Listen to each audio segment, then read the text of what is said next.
My girlfriend said, I'm moving in with my male best friend to save money. I smiled and said, that works out perfectly. 4 years. That's how long Liu Ruyan and I had been building a future together. We had a joint savings account, a folder full of house listings, and a promise that, by the end of the year, we'd finally buy our first home. I thought we were planning a life together. Turns out, she'd been planning something else. I'm Ethan. I work as a systems analyst. I spend my days finding patterns. Looking back, the biggest pattern in my own life had been standing right in front of me. Her best friend, Jason. According to her, he was like a brother. According to reality, he was always around, always broke, always chasing another impossible business idea, and somehow, always needing Liu Ruyan's help. Whenever he made jokes at my expense, she defended him. You're overthinking it. That's just his personality. Eventually, I stopped arguing, not because I believed her, but because I was tired of being made to feel unreasonable. Then one Tuesday evening, she walked into our apartment smiling. I've got amazing news. I smiled back. What happened? Jason's roommate is moving out. I'm moving in. I honestly thought I'd misheard her. You're what? She sat beside me like she was explaining something perfectly logical. His rent is so much cheaper. I'll save nearly $1,000 every month. We'll reach our house goal so much faster. She wasn't asking. She'd already decided. 4 years together, and she was announcing she was moving in with another man. Like my opinion didn't matter. I looked at her for a long moment. Then I smiled. That works out perfectly. She blinked. It does. Absolutely. I think it's a smart financial decision. Relief washed over her face.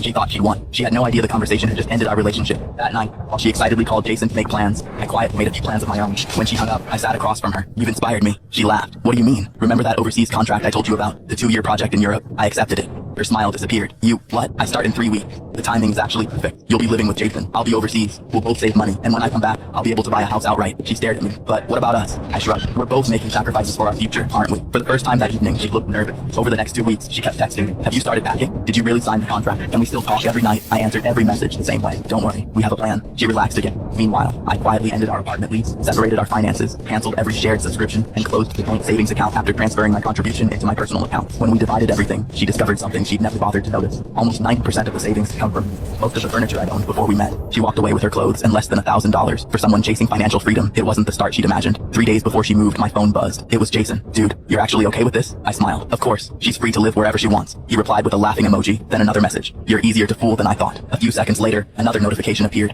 It wasn't meant for me. It was a screenshot he'd accidentally sent to the wrong chat. Their conversation. Jason, he's actually buying it. Liu Ruyan, I told you he'd never make this difficult. Jason, by the time he figures it out, we'll already be settled. 30 seconds later, the messages disappeared. Too late. I'd already saved them. In that moment, I realized something. This had never been about saving money. I wasn't losing my girlfriend. I'd been funding someone else's plan. That evening, she came home smiling. I've been thinking, maybe we should still keep the key to each other's places. I looked at her quietly. No. Her smile faded. What do you mean? I mean, I've been thinking too. I handed her an envelope. Inside was the lease termination, the account closure documents, and one short note. We're no longer building the same future. She looked up at me. Ethan, please, don't overreact. I couldn't help smiling. I'm not. I finally reacted. Silence. Then panic. What about Europe? I laughed softly. There is no Europe. Her eyes widened. You lied. I needed to know something. If I disappear tomorrow, would you fight for us? Or just adjust your plans? You gave me my answer. She called. She cried. She apologized. She insisted Jason meant nothing. None of it mattered anymore. Trust isn't lost in one conversation. It's lost one choice at a time. Months later, a mutual friend told me Jason had moved out. Friendship didn't survive real life.